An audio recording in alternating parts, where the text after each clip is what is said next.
बिस्मिल्लाहिर्रहमानिर्रहीम। नाज़रीन अस्सलाम वालेकुम, मैं हूँ इमरान मसीन। नाज़रीन, इस वीडियो लॉग में आपको ये बताएंगे कि चेयरमैन पीटीआई इमरान खान के जो प्रीमियर कौंसल हैं उनकी लीगल टीम में ख्वाजा हारिस की जानिब से इमरान खान साहब की वकालत से दस्तबरदार होने के बाद अब सरदार लतीफ़ खान खोसा इमरान खान साहब की जवाबी वकालत से क्यों दस्तबरदार हुए हैं और ये मामला क्या है। एक तो इसकी तफसीलात आपके साथ हम शेयर करेंगे और फिर आपको बताएंगे कि इमरान खान साहब ने चीफ़ जस्टिस से क्यों और किस मामले पर रुजू किया और चीफ़ जस्टिस उमरता बंदियाल ने इमरान खान साहब को किस मामले पर रिलीफ़ दिया है, उनके हक़ में एक बड़ा फ़ैसला किया है चीफ़ जस्टिस उमरता बंदियाल साहब ने। ये सारी तफसीलात इन तीनों ख़बरों की आपके साथ हम शेयर करेंगे। कुछ दीगर ख़बरें भी हैं, उनकी तफसीलात भी आप नाज़रीन की खिदमत में पेश करेंगे। तो पहली ख़बर से गुफ्तगू का आगाज़ करते हैं। आज नाज़रीन जो सुप्रीम कोर्ट के 3 रुकनी बेंच के हुक्मनामे की रोशनी में जो सुपरिटेंडेंट अटक जेल की जानिब से जो एक report supreme court of Pakistan में जमा करवाई गई, जिसमें बताया गया कि इस वक्त इमरान खान साहब की जेल में कंडीशन क्या हैं और उन्हें किस किस्म की सहूलियात जो है वो उन्हें फ़राहम की जा रही हैं। ये नाज़रीन ख़बर मैंने सबसे पहले ज़राए से अपने चैनल बोल न्यूज़ पे रिपोर्ट की। इसके बाद जो ऑफिशियली जो रिपोर्ट सुप्रीम कोर्ट में जमा करवाई गई उस रिपोर्ट को भी मैंने अपने चैनल के ऊपर रिपोर्ट किया। लेकिन चूँकि मैं अपना ट्विटर के ऊपर ज़्यादा मुतहरिक नहीं हूँ, मेरी कोशिश ये होती है कि पहले चैनल के ऊपर जो ख़बर दी है वहाँ पे ब्रेक हो जाए, फिर मैं इसे ट्विटर के ऊपर जो है वो जारी करूँगा, पोस्ट करूँगा। लेकिन मेरे ट्विटर पर ट्वीट करने से पहले, क्योंकि जब टिकर चलते हैं, पब्लिक होते हैं, तो बहुत सारे हमारे जो साथी सहाफ़ी हैं उसको कॉपी करके जो है उसको अपने ट्विटर के ऊपर जो है वो ट्वीट कर देते हैं, ट्विटर एक्स के ऊपर जो है पोस्ट कर देते हैं। तो फिर जब एक मरतबा ट्वीट हो जाए तो फिर मैं उसको मुनासिब नहीं समझता। ये जो नाज़रीन जो रिपोर्ट है इसका अगर हम सरसरी तौर पर जायज़ा लें तो इसमें एक तो ये चीज़ सामने आती है कि एसी के अलावा, एयर कंडीशन के अलावा खान साहब को उनके सेल में तमाम सहूलियात मैसर हैं, सिक्योरिटी की तमाम तर सहूलियात मैसर हैं। इसके अलावा खाने पीने के हवाले से जो कुक है, जो मुतलका लोग हैं, खान साहब के साथ कंसल्टेशन करके उनका जो डाइट प्लान बनाया गया है उसके मुताबिक खान साहब को जो खाना है, जो ब्रेकफास्ट है, जो लंच है और जो डिनर है वो खान साहब को सर्व किया जाता है। और हर खाने में, हर मील में खान साहब को जो है वो रेगुलरली जो है बाकायदगी के साथ दही दिया जाता है और खान साहब को जो मौसमी फल हैं वो भी फ़राहम किए जाते हैं। और एक जो इस रिपोर्ट में ख़ास बात है कि खान साहब को हफ़्ते में 2 मरतबा जो देसी घी में पका हुआ देसी चिकन है और हफ़्ते में 1 मरतबा देसी घी में पका जो मटन है वो भी फ़राहम किया जाता है, मिनरल वाटर भी दिया जाता है। लेकिन ये जो 2 ख़ास चीज़ें हैं, देसी मटन है, देसी घी में पका जो मटन है या देसी घी में तैयार किया जो देसी घी है या जो मिनरल वाटर है, ये फरमाइश पे, डिमांड पे दिया जाता है। तो इसका मतलब ये है कि जेल रूल्स के मुताबिक अगर खान साहब किसी ख़ास खाने की फरमाइश करेंगे, उसकी जो पेमेंट है वो भी खान साहब को अदा करना पड़ेंगे। तो ये भी वाज़ेह कर दें। इसके अलावा जेल में मुताले के लिए या वक्त गुजारी के खान साहब को कोई 25 के करीब किताबें, कुरान पाक इंग्लिश का और तर्जमे वाला वो भी फ़राहम किया गया है। लेकिन साथ में खान साहब को एक टेबल और कुर्सी दी गई है कि अगर खान साहब को जो रोज़ाना की बेसिस के ऊपर अखबार दिया जाता है, अंग्रेज़ी अखबार दिया जाता है, तो वो खान साहब अगर मुताला करना चाहते हैं तो टेबल के ऊपर बैठ के उसका मुताला भी कर सकते हैं। लेकिन एक जो अहम चीज़ है कि खान साहब को 21 इंच का टीवी भी फ़राहम किया गया है सेल में।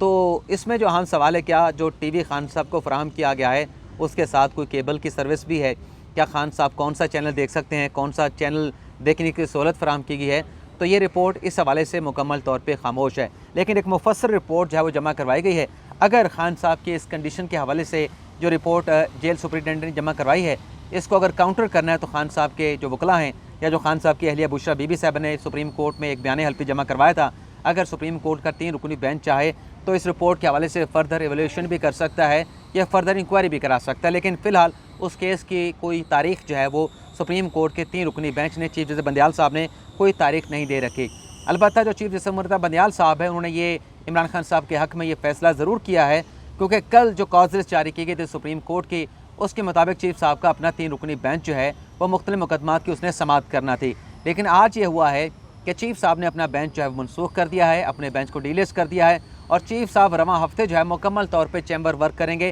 क्योंकि बहुत सारे ऐसे केसेस हैं जिनके चीफ़ साहब ने फ़ैसले लिखने हैं, बहुत सारे ऐसे फ़ैसले हैं जो कि मुख्तसर तौर पर जारी किए गए थे, उनके तफसीली फ़ैसले लिखने हैं। तो इस हफ्ते चीफ़ साहब ने चैम्बर वर्क करने का फ़ैसला किया है। लेकिन खान साहब के मुख्तलिफ नोयत के केसेस को मद्देनज़र रखते हुए चीफ़ जस्टिस उमरता बंदियाल साहब ने फ़ैसला ज़रूर किया है कि जो नैब की तरमीम को इमरान खान साहब ने चैलेंज किया था, उस पर कल के लिए स्पेशल बेंच बनाया गया था। उस केस को रोज़ाना की बुनियाद पर चीफ़ जस्टिस उमरता बंदियाल साहब ज़रूर जो है वो चलाएँगे, उस पर अदालती कार्रवाई को आगे बढ़ाया जाएगा। और अगर कल इस्लामाबाद हाई कोर्ट से तोशा खाना का जो भी फैसला आएगा उस पर अगर ज़रूरत रही तो चीफ जस्टिस उमर बंदयाल साहब उस तोशा खाना केस की समाअत भी करेंगे। यानी इमरान खान साहब से जुड़े जो केसेस हैं, तोशा खाना का केस हो या फिर नैब तरमीम का केस हो, उस पर चीफ साहब ने फैसला किया है कि चैम्बर वर्क के साथ साथ फैसले लिखने के साथ साथ ये अगर केसेस की समाअत करने की ज़रूरत हुई तो वो बेंच में बैठेंगे, बेंच को हेड भी करेंगे और केसेस की समाअत भी करेंगे। लेकिन नाज़रीन, ये जो फैसला है बंदयाल साहब का, कोई चैम्बर वर्क पे गए हैं। माजी में हमने देखा था कि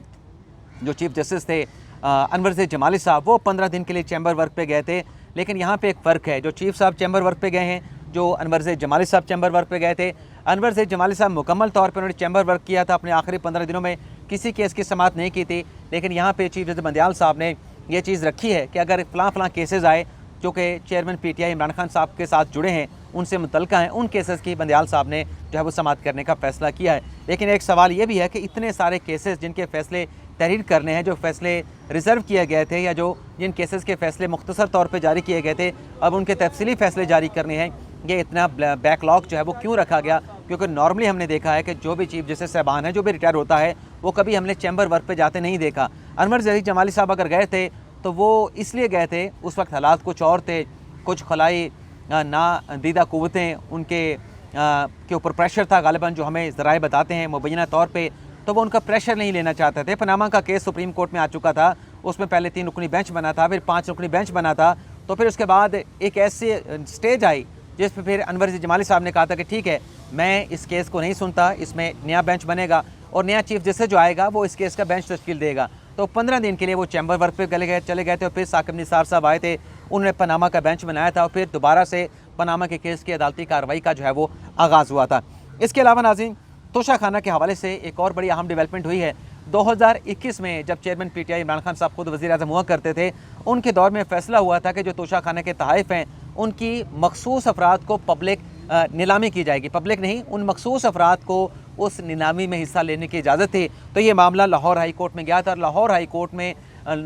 कोर्ट ने ये जो फैसला था कि सिर्फ मखसूस अफराद उस तोशा खाना के तहाइफ़ की नीलामी के प्रोसेस में हिस्सा लेंगे, उसको गैर कानूनी करार दिया था। तो इमरान खान साहब के दौर में एक अपील जो है 2021 में अदालत उज़्मा में दायर की गई थी। तो ये अपील भी जो है वो कल समाअत के लिए मुकर्रर कर दी गई है और जस्टिस इजाज़ उल एहसन पर मुश्तमिल जो 3 रुकनी बेंच है, जिसमें मुनीब अख्तर साहब हैं, जस्टिस अतर मिनल्ला साहब हैं, वो कल इस तोशा खाना केस की जो है वो समाअत करने जा रहे हैं, जो कि तोशा खाना के तहाइफ़ की नीलामी से मुतल्लिक़ है। जो इमरान खान साहब का केस है तोशा खाना का, उसका इस केस का या इस बेंच के साथ किसी किस्म का कोई ताल्लुक़ जो है वो नहीं बनता। अब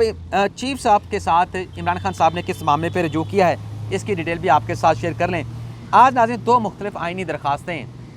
जो सुप्रीम कोर्ट का आर्टिकल 184(3) का अख्तियार है सो मोटो का, उसके तहत सुप्रीम कोर्ट ऑफ पाकिस्तान में दायर की गई हैं। एक इबादुर रहमान साहब हैं, वकील हैं लोकल, उनकी जानिब से दायर की गई है। इस दरख्वास्त में नाज़रीन जो इबादुर रहमान साहब ने दायर की है, पहले इसकी डिटेल शेयर कर लेते हैं और फिर जो इमरान खान साहब ने अपने सेक्रेटरी जनरल उमर अयूब की वसादत से सुप्रीम कोर्ट में दरख्वास्त दायर की है, फिर उसकी डिटेल आपके साथ शेयर कर लेते हैं, उसके मंदरजात आपको बताएंगे। इबादुर रहमान साहब ने जो दरख्वास्त दायर की है उसमें चीफ इलेक्शन कमिश्नर को, इलेक्शन कमीशन ऑफ पाकिस्तान को फ़रीक बनाया गया है, फेडरेशन को फ़रीक बनाया गया है और बाकी जो मुतल्लिका लोग हैं उनको फ़रीक बनाया गया है। इस दरख्वास्त में कहा गया है कि जो चीफ इलेक्शन कमीशन ने, सदर साहब ने जिनको लेटर लिखा था कि आप मेरे पास आएँ, बैठ के इलेक्शन की तारीख का तयन करते हैं, आपके साथ मुशावरत करते हैं, तो ये जो इनकार किया गया है ये इनकार बिला जवाज़ है और ये जो मुलाकात के लिए नहीं गए chief election commission Sikandar Sultan Raja, इसको गैर आइनी करार दिया जाए। और दरख्वास्त में कहा गया है कि आइन के आर्टिकल 148 के सब सेक्शन 5 के तहत सदर मुमलिकत मुकम्मल तौर पर बाख्तियार हैं, इलेक्शन की तारीख उन्होंने देनी है,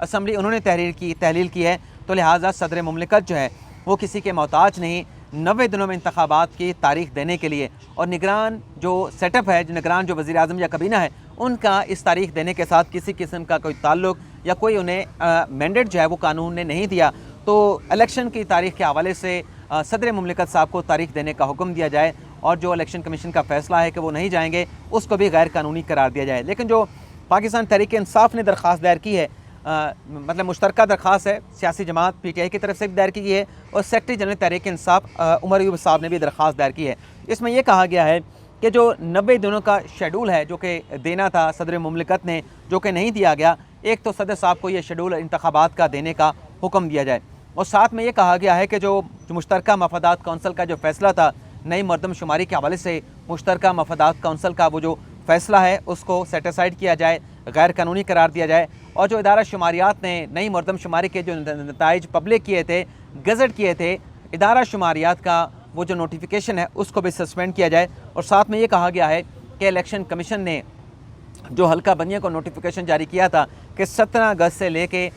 14 दिसंबर तक 2023 तक जो है वो हल्का बंदियाँ की जाएंगी, ये नोटिफिकेशन भी कलअदम करार दिया जाए और 90 दिनों की तारीख का सदर मुमलिकत साहब को तारीख देने का जो है वो हुक्म दिया जाए। तो ये 2 दरख्वास्तें दायर हुई हैं। यहाँ पे जो हल्का बंदियों का नाज़िम मामला है कि जो इलेक्शन कमीशन ने कहा था कि 14 दिसंबर तक हल्का बंदियाँ करेंगे, तो इसमें भी एक बड़ी अहम डेवलपमेंट हुई है। आजकल इलेक्शन कमीशन जो है वो सियासी जमातों के साथ मुशावरत कर रहा है इलेक्शन की तारीख के हवाले से। तो इलेक्शन कमीशन ने एक ये भी फैसला किया है कि हल्का बंदियों में जो 14 दिसंबर की तारीख है उसमें एक प्रपोज़ल तैयार किया गया है, एक तजवीज़ तैयार की गई है कि किस तरीके से 15 से 20 रोज़ जो है उसमें कमी लाई जा सकती है। और ये अगर प्रपोज़ल मंजूर हो गया, जो कि सियासी जमातों के साथ मुशावरत भी ECP की जारी है, तो इससे 15 से 20 रोज़ जो हल्का बंदियों की तारीख या जो टाइम लाइन है उसमें कमी देखने को मिलेगी। तो उसके बाद ये हो सकता है मुमकिना तौर पे, क्योंकि कहा गया है कि अगर मौजूदा हल्का बंदियाँ 14 दिसंबर को अगर मुकम्मल होती हैं तब तो इलेक्शन फरवरी में होगा, लेकिन अगर ये 15 से 20 दिन का फ़र्क पड़ जाता है तो इलेक्शन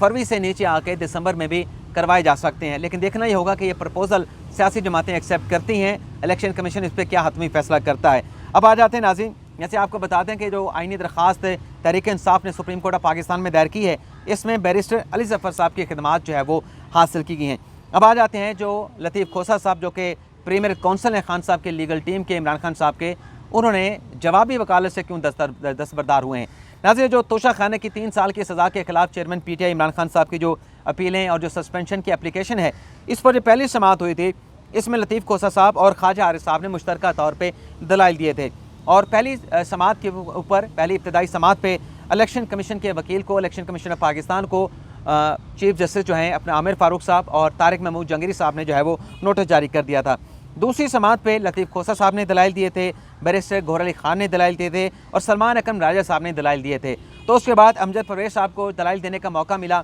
आज अमजद परवेज़ साहब ने दूसरी समाअत पर जो है अपने दलाइल को मुकम्मल कर लिया। अब नॉर्मली नाज़रीन क्या होता है, नॉर्मली ये होता है कि जिस तरीके से आज अमजद परवेज़ साहब ने कहा कि 6 नुकात के ऊपर चूँकि अपने लतीफ़ खोसा साहब ने दलाइल दी हैं, मैं उन 6 नुकात के ऊपर अपनी दलाइल को मुकम्मल करूँगा, और किया अमजद परवेज़ साहब ने उन्हीं 6 नुकात के ऊपर अपने जवाबी काउंटर आर्गूमेंट्स दिए। लेकिन ये हमने अदालत में एक प्रैक्टिस रही है कि जब दूसरी साइड का वकील, जैसे दूसरी साइड के वकील आज अमजद परवेज़ साहब थे, उन्होंने दलाइल दिए, तो फिर जो पहली साइड के जो अपीलेट साइड होती है वो जवाबुल जवाब में दलाइल देते हैं। यानी उनके जो दलाइल दिए गए हैं उनको जिस तरीके से काउंटर किया गया इलेक्शन कमीशन के वकील अमजद परवेज़ में, उसमें अगर कोई वजाहत की ज़रूरत होती है तो अपीलेंट साइड का जो वकील होता है वो उस पर जवाबुल जवाब देता है, जवाबुल जवाब में दलाइल देता है। तो आज जो लतीफ़ खोसा साहब थे उन्होंने ये दलाइल नहीं दिए, ये एक आध मिनट को दलाइल दिए, 2 बातें उन्होंने की, लेकिन वो दस्तबरदार इसलिए हो गए जवाबुल जवाब देने के लिए, जवाबी आर्गूमेंट देने के लिए। वो ये चाह रहे थे लतीफ़ खोसा साहब के आज खान साहब की जो सस्पेंशन की एप्लीकेशन है उसके ऊपर दलाइल मुकम्मल हो जाएं और इस्लामाबाद हाई कोर्ट फैसला सादिर फरमा दे। तो इस्लामाबाद हाई कोर्ट ने जब जवाबुल जवाब नहीं दिए लतीफ़ खोसा साहब ने उस तरीके से जिस तरीके से देने चाहिए थे, कुछ ऐसे पॉइंट्स थे अपने इलेक्शन कमीशन के वकील अमजद परवेज़ के जिस पर डिटेल दलाइल, जवाबी दलाइल होने चाहिए थे लतीफ़ खोसा साहब ने, लेकिन हमें खान साहब की लीगल टीम में से कुछ सोर्सेज ने बताया कि हम ये चाहते हैं कि किसी तरीके से केस आज ये कंक्लूड हो ताकि फ़ैसला महफूज हो और फिर बात सिर्फ फैसले की रह जाए और मामला लिंगर ऑन ना हो। तो इसी वजह से आज लतीफ़ खोसा साहब ने जवाबुल जवाब से, जवाबी दलाइल से ख़ुद को दस्तबरदार किया और फिर अदालत ने फ़ैसला महफूज किया है। कल ये फ़ैसला सुनाया जाएगा। अच्छा, अगले व्लॉग में जो कि कल सुबह हम जारी करेंगे, कल की समाअत से पहले, उसमें आपको ये बताएंगे कि आज जो अमजद परवेज़ साहब ने जो आर्गूमेंट दिए हैं, जो कानूनी नुकात उन्हें दिए हैं अपनी तरफ से, और जो लतीफ़ खोसा साहब के आर्गूमेंट के काउंटर उन्होंने दलाइल दिए, इसमें कौन से ऐसे पॉइंट्स हैं क्योंकि खान साहब की रिहाई होनी है नहीं होनी, ये कल फैसला होना है। तो जो दलाइल हैं इलेक्शन कमीशन के, उसके बाद खान साहब की रिहाई के कितने ज़्यादा चांसेस मौजूद हैं और कहाँ पे लैग किया इलेक्शन कमीशन के वकील ने और कहाँ पे लतीफ़ खोसा साहब को आर्गू करना चाहिए था, जवाबुल जवाब में दलाइल देने चाहिए थे, उसका नुकसान होगा, फ़ायदा होगा, मुमकिन तौर पे क्या फ़ैसला कल हाई कोर्ट सुनाएगी, इस हवाले से एक डिटेल व्लॉग करेंगे। कहाँ पे गलतियाँ हुई इलेक्शन कमीशन के वकील से और कहाँ पे एक जो होता है ना कि एक चीज़ को कैप्चर कर लेना, फ़ायदा उठाना, वो फ़ायदा उठाने का मौका जो मिला PTI के वकला को, वो कहाँ पे फ़ायदा नहीं उठाया गया और PTI की लीगल टीम आज की अदालती कार्रवाई के हवाले से वो क्या सोचती है, मुमकिन तौर पर वो क्या फ़ैसला तवक्को लगा के बैठे हैं, ये सारी तफसीलात अगले व्लॉग में जो कि कल सुबह जारी करेंगे उसमें आपके साथ हम शेयर करेंगे। इजाज़त चाहते हैं, अल्लाह हाफ़िज़।